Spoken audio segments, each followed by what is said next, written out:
দর্শক আসসালামু আলাইকুম। বাংলাদেশ হিফজ কল্যাণ মিডিয়ার পক্ষ থেকে আমি হাসান হুজুর আপনাদের সাথে কেমন আছেন? আশা করি আল্লাহ তাআলার অশেষ মেহেরবানিতে ভালো আছেন। দোয়া করি আপনারা ভালো থাকেন। দর্শক, স্পর্শকাতর কিন্তু খুব দামি একটা বিষয় নিয়ে আপনাদের সাথে আমি কথা বলছি, সেটা হচ্ছে মাশওয়ারা।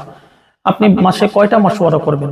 আপনি যত ব্যস্তই হন, প্রতি সপ্তাহে শিক্ষক স্টাফদের সাথে মাশওয়ারা করার চেষ্টা করুন। যদি আপনি আপনার প্রতিষ্ঠানকে উপরে উঠাইতে চান, সুনাম অর্জন করতে চান এবং আপনার প্রতিষ্ঠানের পরিচালনা পরিষদকে সঠিক রাখতে চান, তাহলে প্রতি সপ্তাহে একবার আপনি মশওয়ারা করেন। মশওয়ারার মধ্যে বসে আমরা কি করব? মশওয়ারা কেন, কি প্রয়োজন? মশওয়ারার লাভটা কি?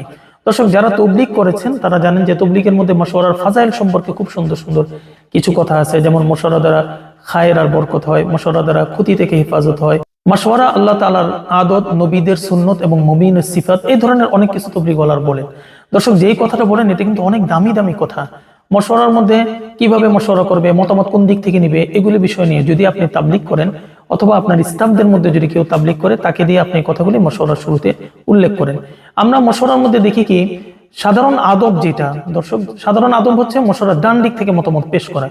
আমরা কিন্তু অনেক মিটিং এর মধ্যে বসে দেখি যে ডান দিক থেকে কোনো মতামত পেশ করা হয় না, মাঝখান থেকে, পিছন থেকে, এদিক থেকে, ওদিক থেকে, চারদিক থেকে মশওয়ারার কথা বলা হয়। ডান দিক থেকে আপনি মশওয়ারা শুরু করেন, বাম দিকে শেষ করেন, তারপর আপনি প্রশ্ন করেন যে আপনাদের আর কারো কোনো প্রশ্ন আছে কিনা। এটা হচ্ছে মশওয়ারার একটা আদব না, শুধু এটা ভদ্রতা। দর্শক, আরেকটা বিষয় হচ্ছে মশওয়ারার মধ্যে একজন আরেকজনের মতামতকে কাটা। অর্থাৎ একজন বললো যে উস্তাদ জি এই কাজটা এইভাবে করলে ভালো হয়, আরেকজন বলছে এই মিয়া আপনি এটা বললেন কেন, আপনি কি এটা বলছেন, এটা হয়েছে, আপনার কথাটা ঠিক হয় না। এই যে মশওয়ারার মধ্যে বসে কথা কাটাকাটি করা, এর দ্বারা কিন্তু মিল মহব্বত হয় না, বরং মিল মহব্বত আরো নষ্ট হয়। মশওয়ারার মধ্যে আপনি যদি আমিরে ফাইসাল হিসেবে থাকেন, অর্থাৎ মাদ্রাসার মুতামিম সাহেব অথবা যেই থাকেন, শাইখুল হাদিস সাহেব যিনি থাকেন আমিরে ফাইসাল, উনি শক্ত হাতে থাকবেন। এই যে উনি কথা বলতেছে, বলবেন যে কথা বলতেছে তার কথা কাটা যাবে না, পরে আমরা মতামত নিব। একজনের কথার মাঝখানে আরেকজন কথা বলবেন না, এটা অভদ্রতা। আপনি যখন মাদ্রাসার পরিচালনা পরিষদের বিষয়ে কোনো মশওয়ারা করেন, তখন পরিচালনা পরিষদে যারা আছে তাদের থেকে আপনি মতামত নেবেন। মাদ্রাসার যদি হিফজ এবং মক্তব সংক্রান্ত কোনো মশওয়ারায় আপনি বসে যান, তাহলে হিফজ এবং মক্তব বিভাগের শিক্ষকদের মতামত নেবেন। আপনি যদি বিষয় ভিত্তিক মশওয়ারার মধ্যে যে বিষয়টা নিয়ে আসেন, যেই বিষয়ে পারদর্শী বা দক্ষতা রাখে, আপনি তার থেকে মতামত নেবেন। বাকিদের থেকে আপনি খোলা মতামত নেবেন, কিন্তু মূল মতামতটা তাদের কাছ থেকে নেবেন। মাশওয়ারার শুরুতে আপনি মাশওয়ারার ফাজাইল লাভ, এটা এক একদিন এক একজনকে দর্শক আপনি বলতে বলবেন, নিজেও বলবেন এবং বলতে বলবেন। এক এক মাশওয়ারায় প্রতি সপ্তাহে যে মাশওয়ারা করবেন, আগে প্রথম মাশওয়ারার ফাজাইল লাভ এগুলি বলতে বলবেন। দ্বিতীয় নম্বরে দর্শক, শেখ সাদী রহমতুল্লাহ আলাইহির একটা সবচেয়ে দামি কথা আছে, এই কথাটা স্মরণ করিয়ে দিবেন। সেটা হচ্ছে মানুষের কথা শিখতে লাগে 2 বছর, কখন কি বলতে হবে এটা শিখতে লাগে সারা জীবন। এটা অত্যন্ত দামি এবং মূল্যবান কথা। আপনি এই কথাটা স্মরণ করিয়ে দিবেন, যাতে মশওয়ারার মধ্যে যা তা না বলে, যাচ্ছে তাই কথা বলে মশওয়ারার পরিবেশকে নষ্ট না করে, এদিকে আপনি খুব খেয়াল রাখবেন। মশওয়ারার মধ্যে শুরুতে প্রথমে আপনি প্রবলেমগুলির কথা জিজ্ঞেস করবেন, এতে আপনার প্রতিষ্ঠানের, কারণ মশওয়ারা আস্তে আস্তে কিন্তু দর্শক মশওয়ারা করতে থাকলে 1 ঘন্টা পরে কিন্তু ঢিলা হয়ে যায়, মশওয়ারাতে একটু দুর্বল হয়ে যায়।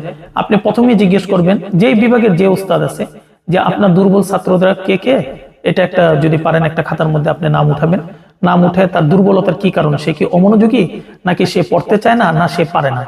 যদি অমনোযোগী হয় তাকে কিভাবে মনোযোগী করতে হবে, এটা আপনি একটা ইন্ডিকেটর। এখন আপনি শিক্ষকদের, সম্মানিত শিক্ষকের কাছ থেকে মতামত নেন যে আগামী সপ্তাহের ভিতরে আপনি ব্যক্তিগতভাবে কয়জনের সমাধান করতে পারবেন। শিক্ষক হয়তো বলবে আপনাকে যে হুজুর আমার তো 5 জনের সমস্যা, আমি 2 জনের একটা সমাধান করতে পারবো। আপনি এইভাবে টার্গেট দিয়ে দেন যে ঠিক আছে, আপনার থেকে আগামী সপ্তাহে আমাকে কোন 2টা ছেলে বলবে, আব্দুর রহিম, আব্দুল জলিল, এরকম বলবে, ঠিক আছে এই 2টা ছাত্র আপনি 1 সপ্তাহ মেহনত করে তাদের সমস্যাগুলিকে দূর করেন। তাহলে আপনার প্রতিষ্ঠানের পড়ালেখা নিয়ে কোনো রিপোর্ট ইনশাল্লাহ কেউ দিতে পারবে না, এবং খুব ভালো পড়ালেখা হবে, আদব কায়দাতেও ভালো হবে। তারপর আপনি অন্যান্য বিষয়গুলি নিয়ে মশওয়ারা করবেন। দর্শক, আবারও বলছি, সপ্তাহে একটা মশওয়ারা অবশ্যই রাখবেন, এবং মশওয়ারার শুরুতে যা যা বলছে এগুলো আপনি মেনে মশওয়ারা করেন, একটু চেষ্টা করেন, ইনশাল্লাহ একটা খুব ভালো রেজাল্ট আপনি পেয়ে যাবেন। মশওয়ারার শুরুতে ছাত্রকে আগে প্রাধান্য দিবেন, কারণ ছাত্র হচ্ছে মাদ্রাসার প্রাণ।